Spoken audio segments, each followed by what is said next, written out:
এটা ইউনূসের উস্কানি।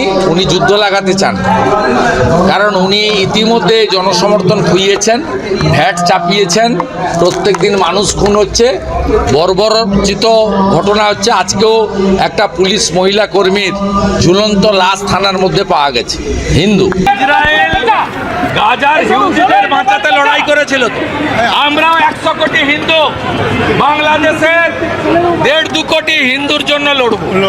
এবার বাংলাদেশ বড় বিপদে। ভারত বাংলাদেশের সাথে সরাসরি যুদ্ধে যেতে চাচ্ছেন। শুভেন্দু অধিকারী বলেছেন, বাংলাদেশে হিন্দুদের অত্যাচার করা হচ্ছে, এটা ভারত কোনোভাবে মানবে না। ইসরায়েল যেমন ইহুদিদের বাঁচানোর জন্য যুদ্ধ করছে, তেমন আমরাও হিন্দুদের বাঁচানোর জন্য যুদ্ধ করব। তারা বলছেন, ডক্টর ইউনূস ভারতকে উস্কিয়ে যুদ্ধ লাগাতে চান, কারণ তিনি ইতিমধ্যে জনসমর্থন হারিয়েছেন। শেখ হাসিনা থাকলে এই দেশের মানুষের এই অবস্থা হতো না।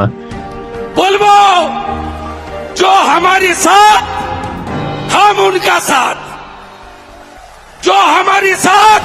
আমাদের দেশকে বাঁচাতে চাইলে আমাদের শেখ হাসিনাকে আনতে হবে, না হলে তারা বাংলাদেশ দখল করে নেবে।